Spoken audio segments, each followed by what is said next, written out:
from Los Angeles, California was formed in 1982 by singer and guitarist Blackie Lawless and guitarist Randy Piper, who'd been playing together already in a band called Sister, which then became Circus.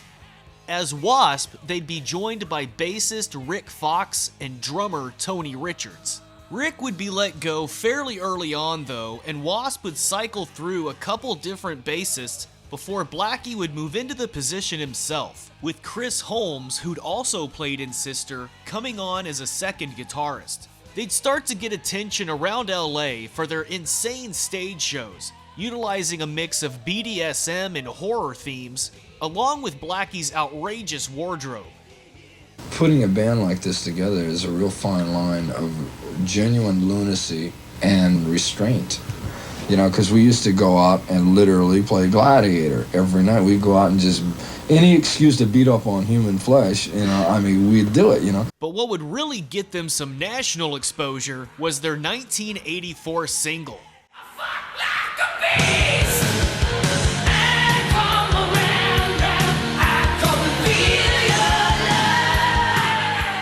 Somebody was asking me the other day how I got the idea for the song Animal. I said I hooked up a videotape in my bedroom, rolled it back, made it rhyme.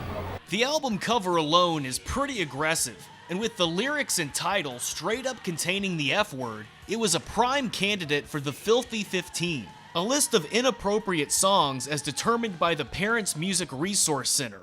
It's fairly tame by today's standards, and musically it's a catchy, straightforward rock track highlighted by Blackie's gravelly vocals.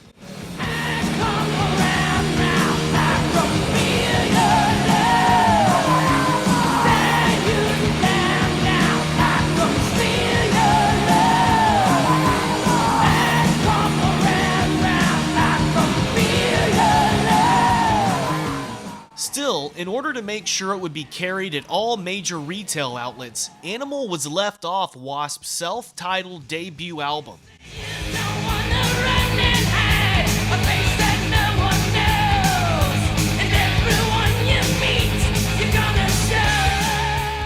With some very early additions released as Winged Assassins, W.A.S.P's first album is heavy, catchy, and kinda sounds like if AC/DC were thrown headfirst into the LA metal scene.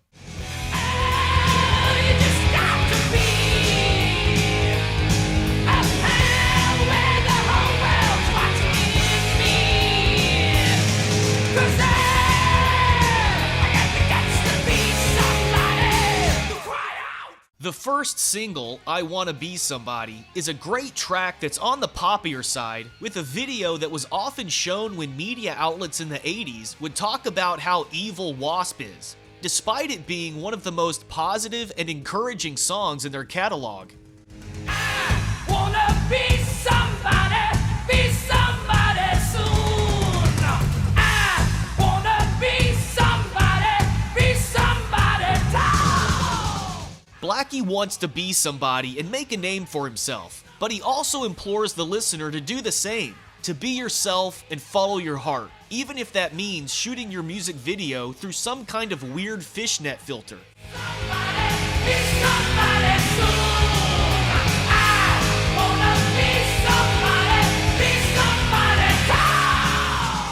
The video for the second single, Love Machine, opens with some nerd bringing his date home. He's clearly out of his league with a 70s wardrobe and boring polite manners. He walks her to the door, but she's got no time for this guy. Good night.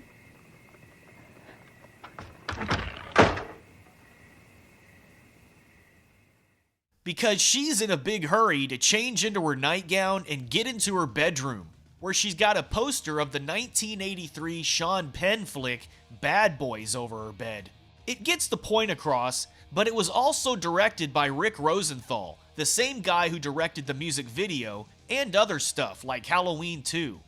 Then things take a turn when she's visited by 5 nurses who beckon her to follow them, apparently only because they need a 6th model for the W.A.S.P video they're shooting. What can I do for you? Am I your wildest dream? What do I move?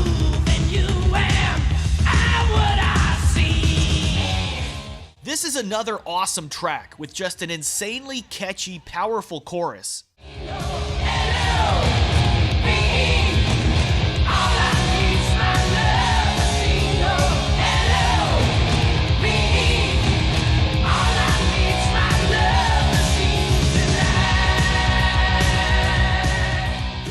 And not to mention, some great guitar playing.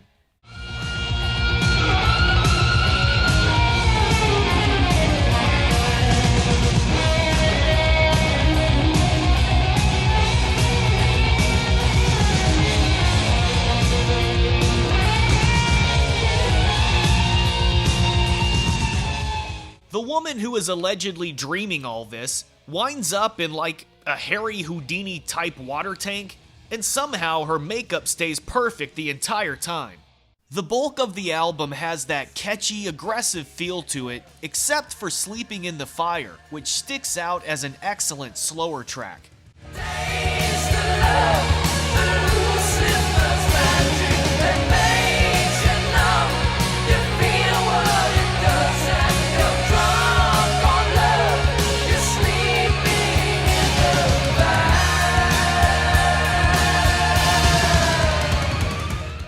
Following the release of the album, Tony would get let go from the band and be replaced by Steve Riley for W.A.S.P's second album, The Last Command.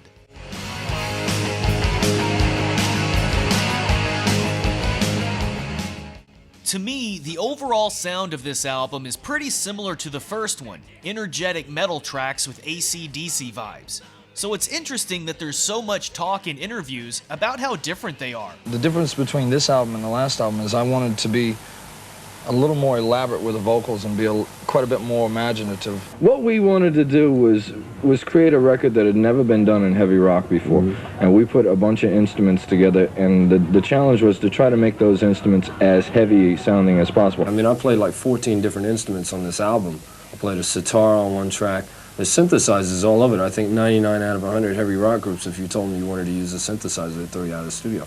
You're going to hear this record and you're not going to hear any synthesizers on it, but you're going to feel it, and that's what it's designed to do. And hopefully this will show other groups that, yeah, you can try new things and you can experiment, and you don't have to stick to the same format to be heavy all the time. I'm not saying those elements aren't there, but I also wouldn't say anything jumps out as a drastic change in direction or particularly innovative. But the closest thing I could relate it to would be Pink Floyd meets W.A.S.P. Yeah, this definitely doesn't sound like that. The only thing that even comes close is Widowmaker, which does feel more elaborate than the other tracks on the album, with that electric sitar in the opening.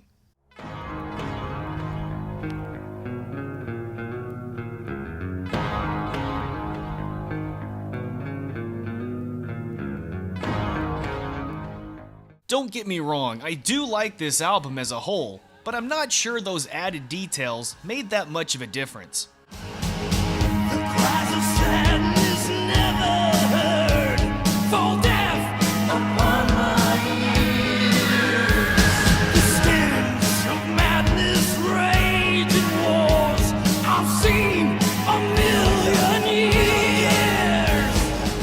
The first of two singles from The Last Command was Blind in Texas. It's a great track with a slight country and blues vibe, so you could maybe say that one also has a different feel to it. The video sees Blackie passed out in the desert, presumably after a heavy night of partying, and dreams about the band going to an old west town. A lot of dreaming going on in 80s music videos. I also can't help but point out that this was about a year after Ratt's Wanted Man video, which was essentially the same basic idea. Except here, the band actually play a show for the saloon.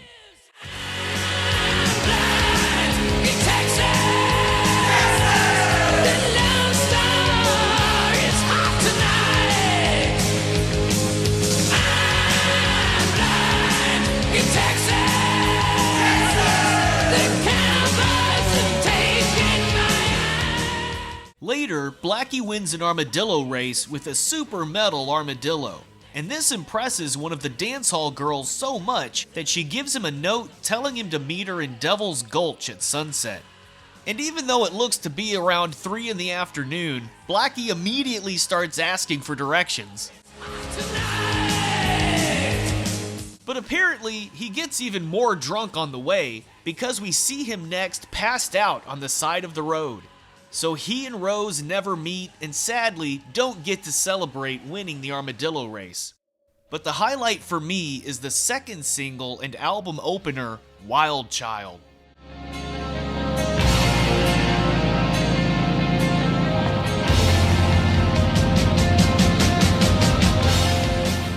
In the video, Blackie's riding a motorcycle and sees a woman in red, but she disappears, so he goes off to rock out with his buddies.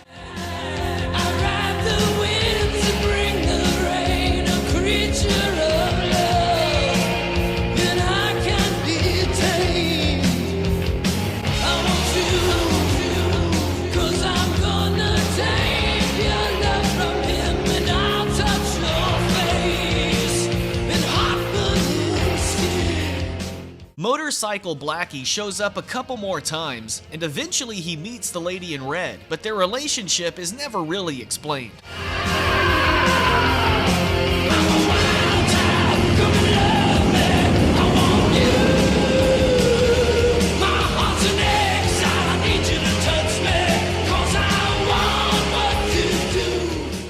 That filthy 15 list in the PMRC would get even more media coverage in 1985. And while they hadn't come up with the parental advisory label yet, The Last Command would be the first album released with an offensive content warning sticker. But, perhaps unsurprisingly, this would end up helping the album's sales more than anything. You can't plan things like the PMRC in America, which is the whole thing about censorship, where they've gone on every major television channel, radio station in America, held up copies of our records, telling fans not to buy it, and in turn it ends up selling 10 times as many records as it did before. I mean, they want to put an X rating on our album. If I was 15 years old and I walked into a record store, I'd walk in and I'd say, where's the X-rated section? You know, I'm going to make a beeline right for that place. I'm going, I don't want to know about anything else. I want to hear about the dirt. There'd also be more scrutiny put on the periods in the logo, leading people to question what W.A.S.P really stood for. Do those letters stand for anything? Yeah. Can you tell us on G-rated television? No. If you know what the name means, fine. If you don't, If you don't, that's fine too. The response you got seemed to depend on what mood Blackie was in. But of course, the fans knew the unofficial underground meaning. It has been suggested that we are sexual perverts. That's been suggested many times on many different occasions, and I'm sure we are, but that's not what it means. The name means to me. What does it mean to you and to you? I can't really say because I don't like the idea of divulging the mystery. Following the tour for The Last Command, Randy Piper would leave, and Blackie would switch back to guitar with former King Cobra bassist Johnny Rod joining for W.A.S.P's third album, Inside the Electric Circus.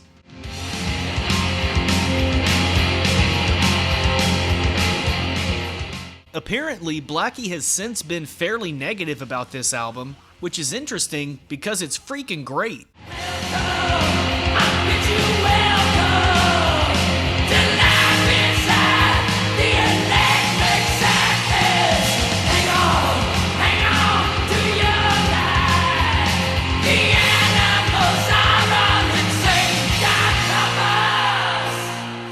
It could probably best be summed up by the title track itself, because in the chorus it says, welcome to life inside the electric circus. The animals are all insane, God help us. And that's a pretty good idea of what really goes on when the band stands on the stage and looks down at that audience, because they do have a tendency to get excited. The first of two singles was a cover of I Don't Need No Doctor, previously performed by artists like Ray Charles and Humble Pie.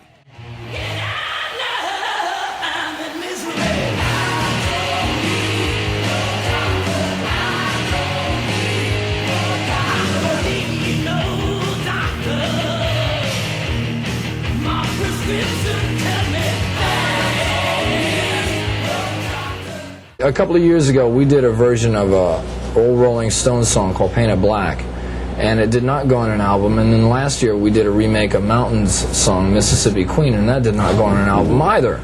And so I says, well, never again. If we do a good version of a song, it's going on the record, by God.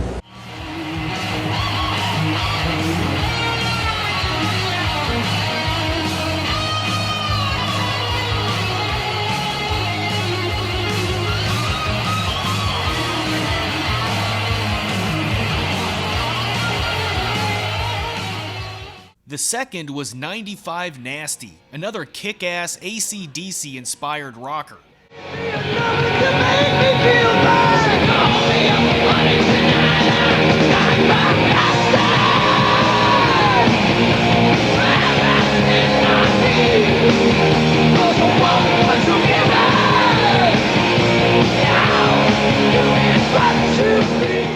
But beyond that, it's also got great stuff like Restless Gypsy on it.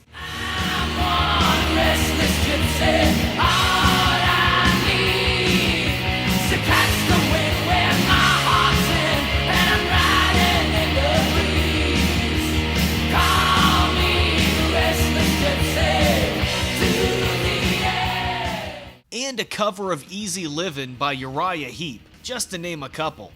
Somewhere along the long road, I have tried to find you. Day after day on that winding road, I have walked behind you. Easy living, and I've been forgiven since you've taken your place in my heart. In 1987, W.A.S.P would release a live album with 2 new tracks, one of which would appear in Ghoulies 2.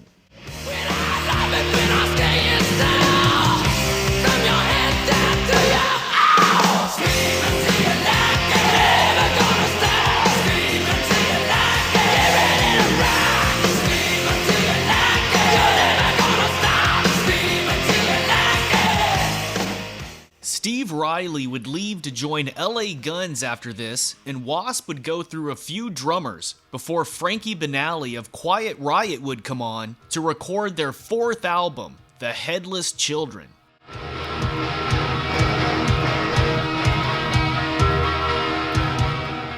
Now this sounds like a different direction. With something of a conceptual approach this time around, The Headless Children maintains the energy, heaviness, and catchiness of the previous albums, but with a bit more mature songwriting and some touches of Iron Maiden. You don't have to be afraid tonight until I come to get you.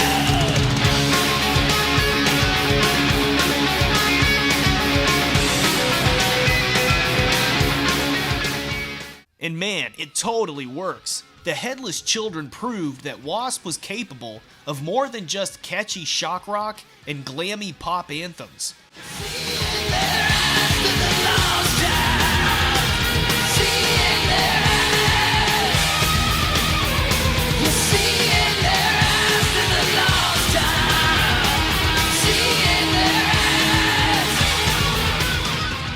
There's also a more overarching Uriah Heep vibe here, mainly because Ken Hensley, Uriah Heep's organist, plays on the album as well. It's real fun to work with the guy in the studio because he's like a pro, like the old John Lord sound, you know. I enjoyed working with him. Yeah, well, he only rehearsed 2 songs with us initially, but we found that every day, you know, we keep rehearsing and it sounded really good, so pretty soon it ended up where he played on almost the entire album.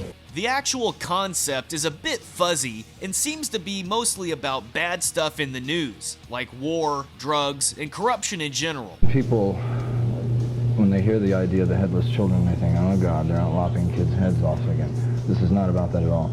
After we would watch the news at night and we would see anybody doing anything wrong to anybody anywhere in the world, I mean, that's really who the Headless Children are. Every time we saw, you know, a plane getting blown out of the sky or some other catastrophe happening, if you do what we've done and been where we've been and see the things that we've seen, you can't help but reflect or have it reflect in your music. I don't want to get to the point where we're so serious that we've lost sight of having fun anymore. But why can't you still have fun but say something along the way? I guess it's maturing as an artist.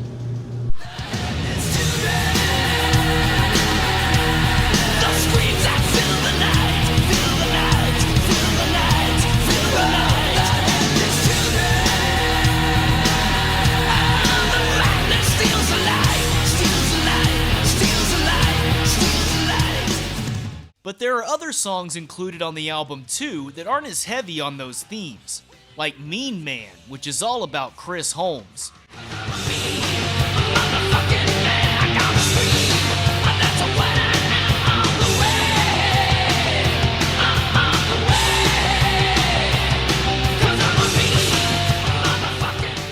There'd also be 2 videos from the album, including a cover of The Real Me by The Who, which Blackie saw as a reflection of the band's new direction. One thing that I want to get across to people is that the image of W.A.S.P. and or myself for so long was this larger-than-life type thing. Bloody, gory, yeah, cool thing. That too, saw blades, you know, it looked like I stepped out of an ad for Black & Decker. But the things that we're trying to say now, that image can't say anymore. In other words, I've got to open myself up to let people see what's really going on inside me. And I thought, what a great way to say that musically. It's like, can you see the real me?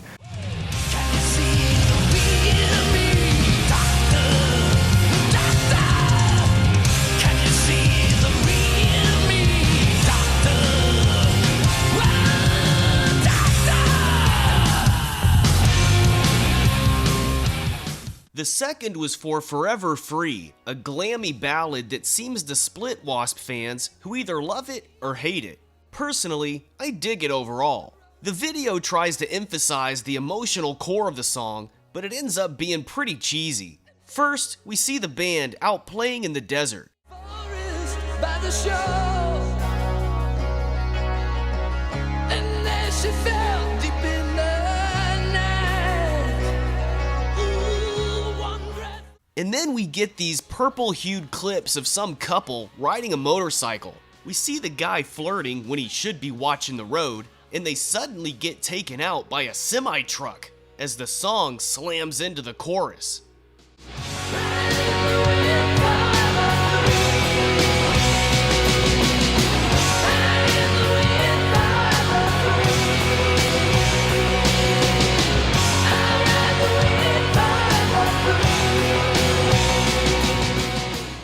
With the choppy cuts and bad lighting, it's almost impossible to tell what's going on. Did she die? Did he die? Did they both die? It's all kinda hard to say, but musically, Forever Free seemed to be a direction Blackie was interested in exploring. This song, like I said, is in some ways schizophrenic and doesn't really coincide with everything else that's going on, but it's something that I felt. And on a personal note, if a solo record that I'm going to do, or let's say that song is indicative of something I would do on a solo record, you would hear a lot of that. Because there's things that I've wanted to do for a long time that W.A.S.P. in some ways are a ball and chain around my neck and I can't do. Shortly after the release of the Headless Children, Chris Holmes, who'd recently gotten engaged to Lita Ford, would leave W.A.S.P., and Blackie would start work on a solo album. I'm getting ready to start a solo record sometime after the first year. Has nothing to do with W.A.S.P. W.A.S.P. are still an entity. It's just something that I've wanted to do for a long time, and it's going to be a lot different than what we've been doing in the past. However, The Crimson Idol would eventually be released as the 5th W.A.S.P. album.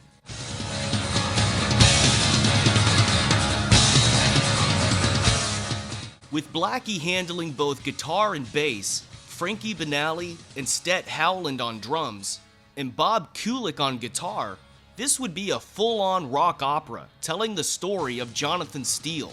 It's a story about a boy who has a really, really terrible home life, and he's really a victim of both physical and mental child abuse. His parents don't want him. I mean, this boy is a mistake of nature. And he thinks that if he can achieve greatness somehow, that they will accept him. He thinks that if he becomes rich and famous in the music industry, that they'll welcome him home, the prodigal son returns. So he thinks he'll use the music business, and in reality, the music business ends up using him. The moral of the story is be careful what you wish for, because you just might get it. The Crimson Idol is great, and while the overall story is fairly simple, the writing is really good, and you can tell Blackie spent a lot of time on the details. While the majority is not autobiographical, the character of Chainsaw Charlie was based on Blackie's own experience with Los Angeles record label executives. Charlie is supposedly the president of one of the biggest record companies in the world. And the chainsaw is symbolic in this story, that the chainsaw is the record industry itself. And they get these kids, and they cut them up into little pieces, and they leave them on the roadside for dead, and when they're done, they get somebody to take their place, and another one after that, and another one after that. Have you met many Chainsaw Charlies in your career? I know one specifically is the president of Capitol Records in Los Angeles.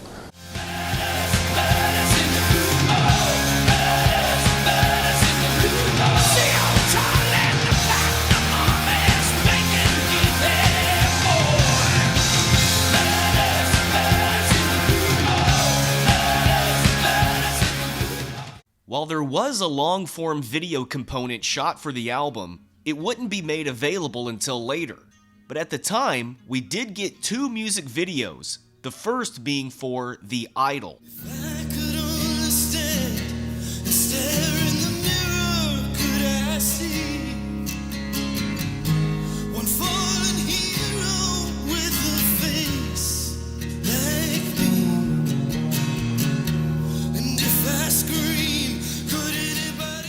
It's really reflects what's going on in this boy's life. He's at the bottom of the mountain looking up, and he's miserable. And he thinks he's looking up at the top of the mountain. He thinks, well, if I get there, you know, everything's going to be rosy. Kiss away the pain and leave me lonely. I'll never know the floods of life. Being crazy in paradise is easy. The video also features Johnny Rod back on bass, who didn't play on the album but would join W.A.S.P again for the tour. The second video was for the ballad, Hold On to My Heart. There's a flame in my heart, and there's no rain can put it out. This song, like every other element of this album, is not what it appears to be at all. People hear this song away from the album context, they're going to think that it's a story about a guy singing to a girl. In reality, it is not. It's a last-ditched attempt by a performer pleading with an audience not to let him go, because he realizes where he's at in his stage, or in the stage of his career, that it is the beginning of the end for him.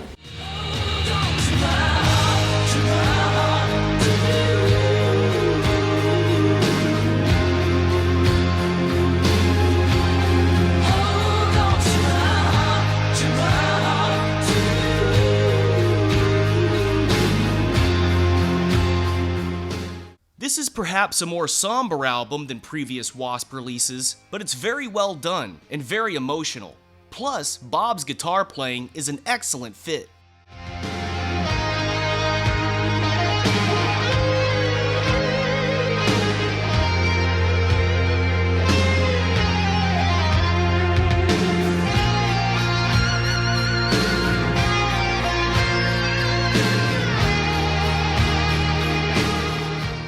Following the Crimson Idol, Blackie would attempt to finally put W.A.S.P to bed with a greatest hits compilation. W.A.S.P will be no more after this. I don't feel that I can accurately make the steps that I want to make as a songwriter under the moniker of W.A.S.P anymore. I just feel that the time has come for me to make this move. I guess what I'm trying to say is that I know where I'm going with the next record, and it'll be more of an introspective look at what's really going on inside this madman. However, Still Not Black Enough would eventually be released as the 6th W.A.S.P album.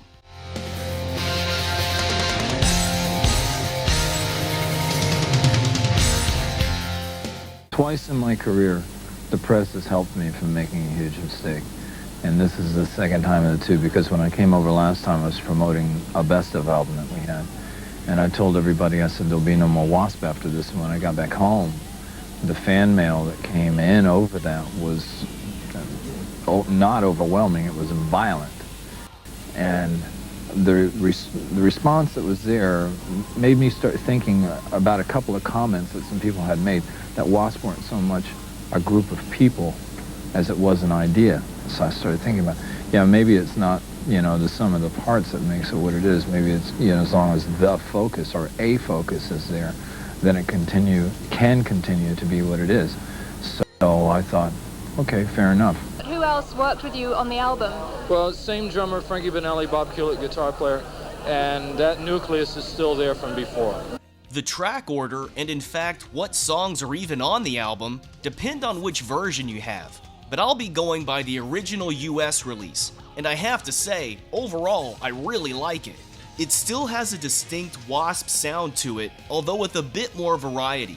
And while it is somewhat more upbeat than the Crimson Idol, it also feels like a natural progression as it continues to explore darker themes.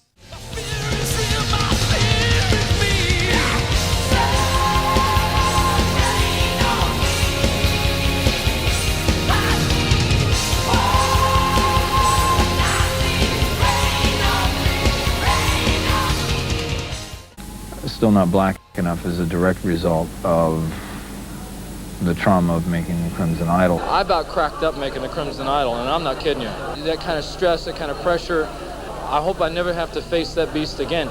But I was looking for subject matter, and I thought, here it is, it's staring me in the face. I want to tell people how I lost my brain, you know? Like I said, it's much more highly personal than the one before that. So it's, like I said, it's cheap therapy. I feel at this point, I'm all right now. There are plenty of catchy, straightforward rock tracks on here, including Black Forever, which got a music video directed by Blackie.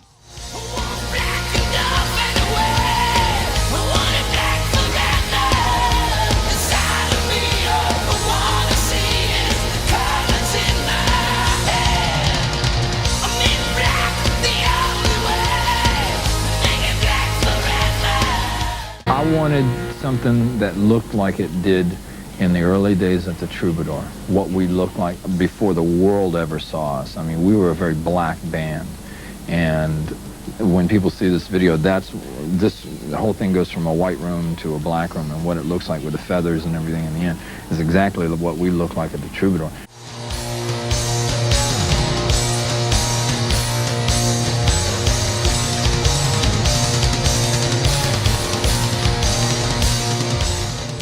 But there are also a handful of songs that go for a different sound, including a couple softer tracks. Holding on till you come back to me.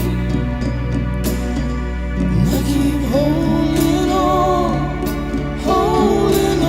till you run to me. So it's a bit of a mixed bag, but still a pretty solid entry. Somewhere around this time, Blackie and Chris would get back in touch with each other. In August of '95, I called him, and I was nervous when I called him. And like I said, we hadn't spoken for 6 years, but it was amazing. We talked for about 30 minutes, and it was like we hadn't spoken in a day.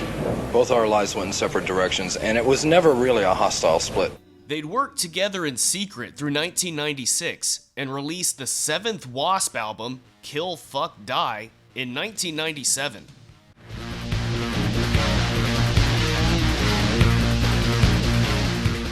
And who else is in the band, Chris? Tell us the musicians. It's Mike Duda on bass, and the drummer Sted Hallen, or Holland. He's played on the Crimson Idol with Blackie. Played on Still Ain't Black Enough. Still Not Black Enough. KFD, as it's known in polite company, definitely feels inspired by bands like 9 Inch Nails and Marilyn Manson. And I don't dislike it, but it's not really my thing. It's a really intense, kinda angry album with a lot of distortion on everything.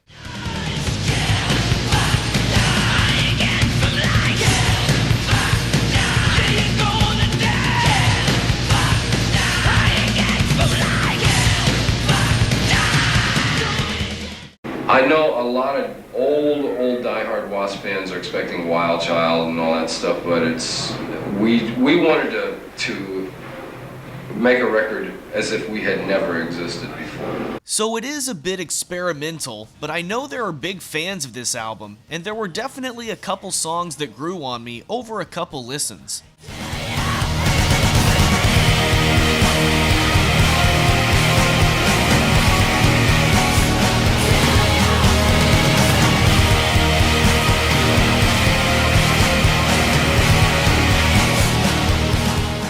Blackie also took on a short-lived Crow-inspired look, which was kinda the thing to do in the late 90s, as well as pushing everything to the absolute extreme.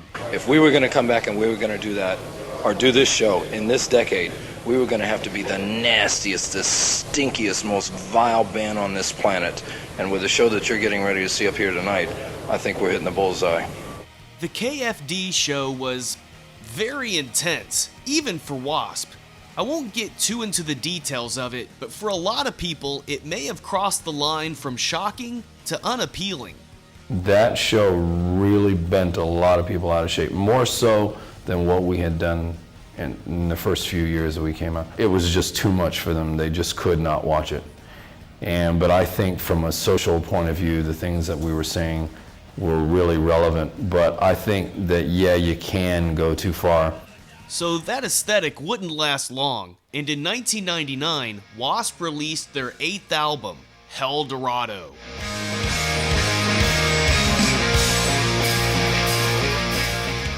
Described by Blackie as a return to their roots, Helldorado does at least go back to the straightforward guitar-driven sound of early W.A.S.P. albums. Take me to hell, I'm going there. I cross the hell, Helldorado. Take me to hell, I'm going there. The devil's hell, Helldorado.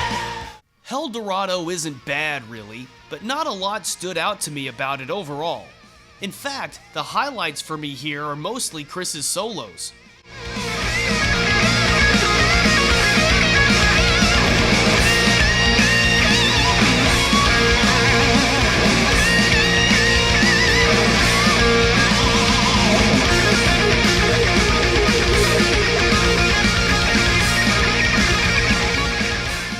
And with song titles like Don't Cry, Just Suck and Dirty Balls, maybe the less said about Helldorado, the better.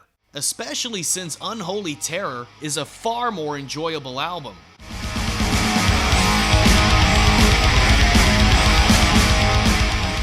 Chris Holmes is credited as playing on this album, but he claims that he didn't.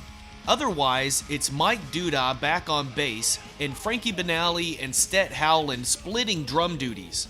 Tying in with the title and the album cover, the theme of the album centers around the dangers of organized religion. This album is not an attack on personal faith. It's about my experience and Chris's experience of growing up in the church and how the church teaches you to think the way they want you to think. And again, it is not an attack on personal faith. It's about organized religion and the way it manipulates their people. So the whole idea of this is think for yourself, find your own answers. Don't let happen to you what happened to me.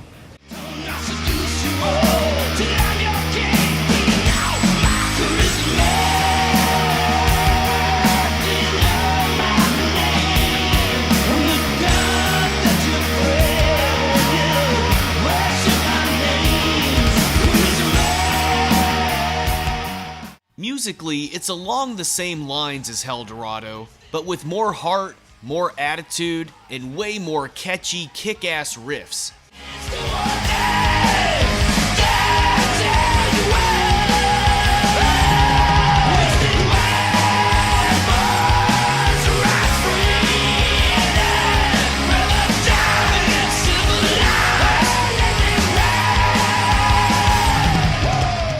It is a bit lacking in the solo department overall, but there are a couple highlights from guitarist Roy Z, who's credited for work on 2 tracks.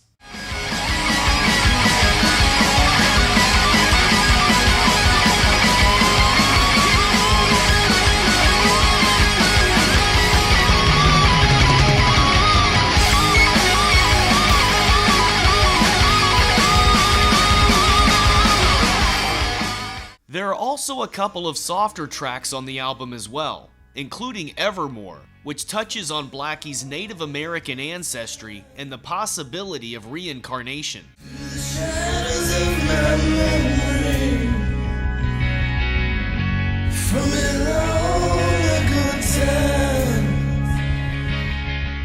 I'm part Native American Indian.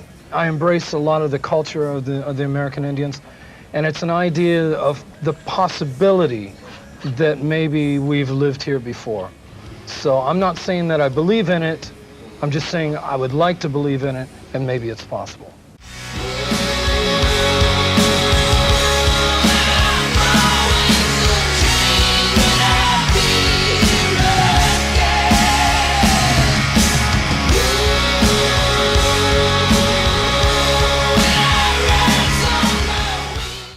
W.A.S.P's 10th album, Dying for the World, was released the following year and is actually even a little bit better.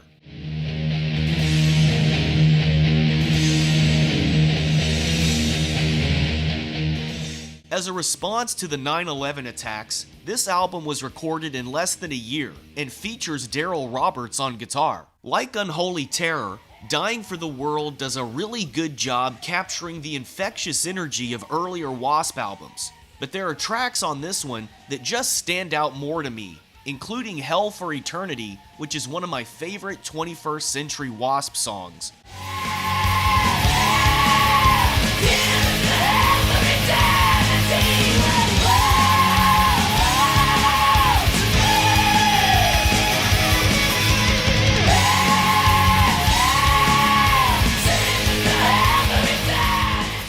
And then there's Hallowed Ground, which is another powerfully emotional track, inspired by Blackie's visit to Ground Zero in late 2001.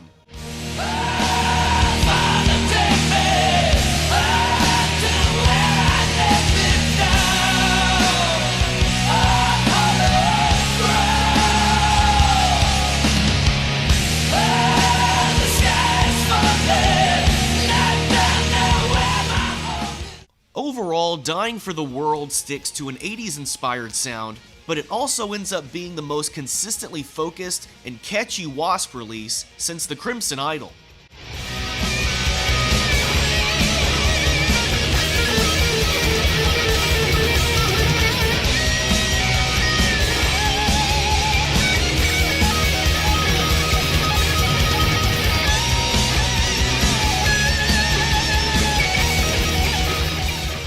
In 2004, Blackie would attempt to put out a double album, but it would instead be released in two parts, the first being The Neon God Part 1, The Rise.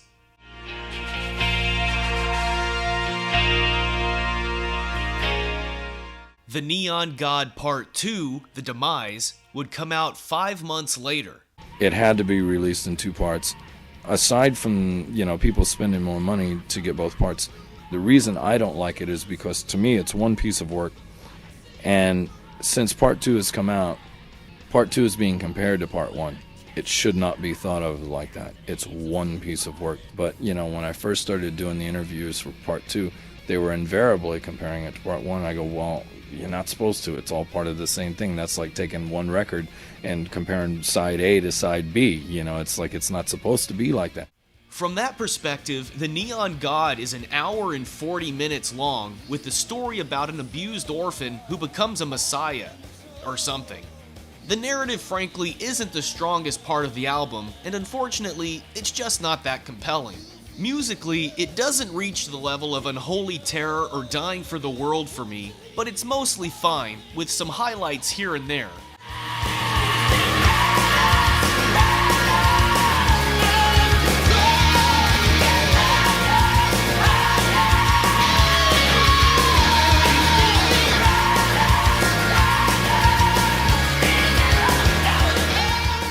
Both albums are easy enough to listen to, and I know you gotta get the whole story in there, but its length does work against it, which is almost a shame in a way, because I think there is enough great stuff on here for a really tight single album.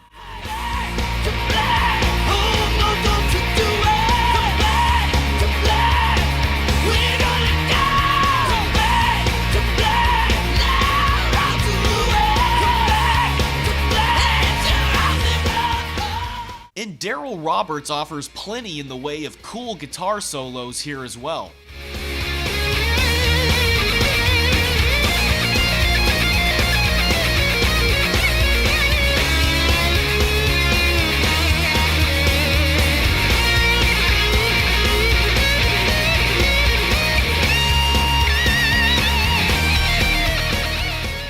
However, after this, Daryl would leave to join Five Finger Death Punch and be replaced by Doug Blair.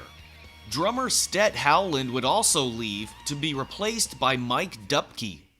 This lineup would put out W.A.S.P's 13th studio album in 2007, Dominator.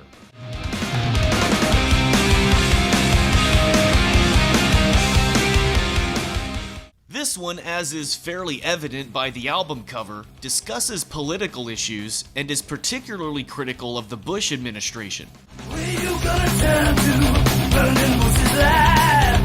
God is listening to him, man. Oh, big old wicked master. Slave got gasoline. Randy up again, man. After the somewhat tiresome Neon God, Dominator feels like a step up with a more focused sound and a handful of powerful standout tracks.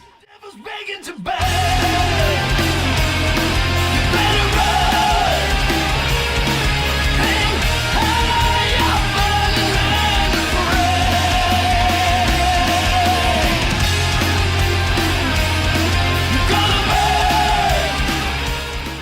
It also features a touch of the more emotional stuff Blackie's done in the past with Heavens Hung in Black. Don't you leave me to die. Don't you leave me to die. Don't you leave me to die. No, don't you leave me to die. It may not be one of their all-time best, but any W.A.S.P fan will find plenty to like on Dominator. 'Cause I won't make love you the devil tonight.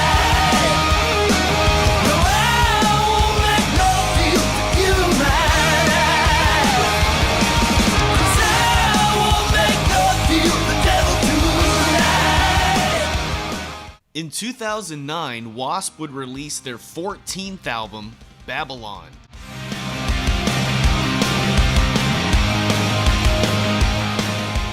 I think Babylon is really solid. The songwriting is all really strong on this one, and Doug Blair's always stellar guitar work elevates it even further.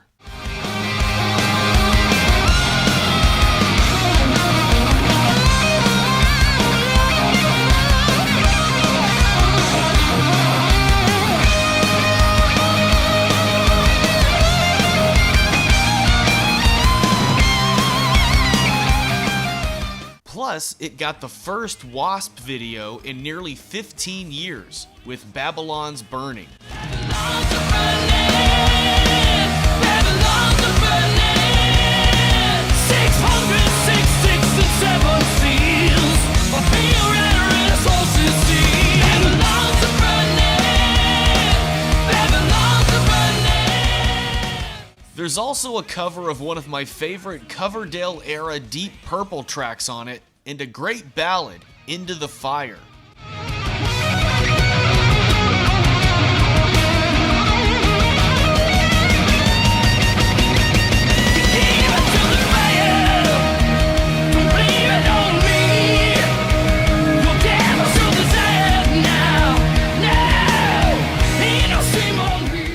If you're starting to see a theme here with all the fire and the burning, Blackie had returned to Christianity somewhere around this point, and like the cover with the 4 horsemen, a lot of this album was inspired by the Book of Revelations. I was born again when I was 11. I went for 20 years, and I left the church. I went as far away as you could go. I studied the occult for 3 years. I practiced it.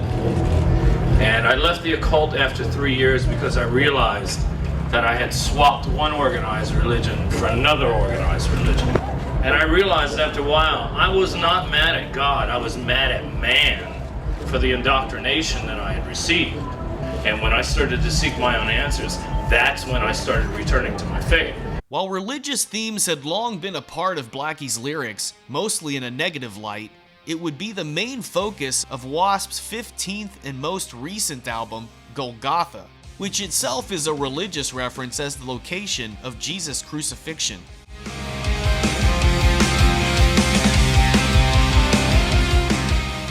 From a musical standpoint, it's similar to Babylon in tone and delivers pretty much what you'd want from a W.A.S.P album at this point.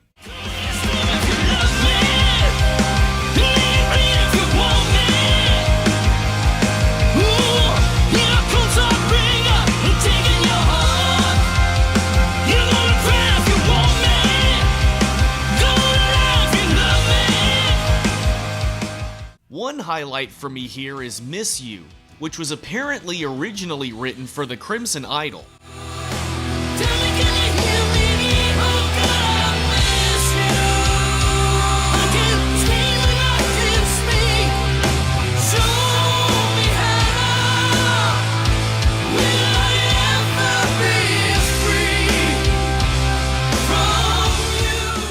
It's a decent enough album with great Blackie vocals and excellent solos from Doug.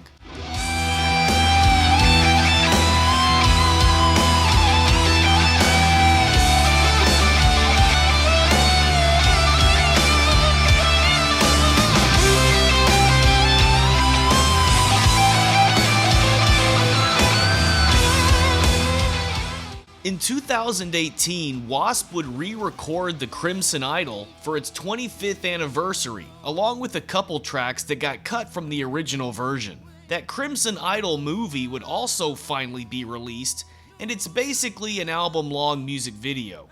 I hate to say it, but it's pretty hard to sit through, and I'd recommend just listening to the album, because the music is still great and there are so many awesome W.A.S.P albums to catch up on.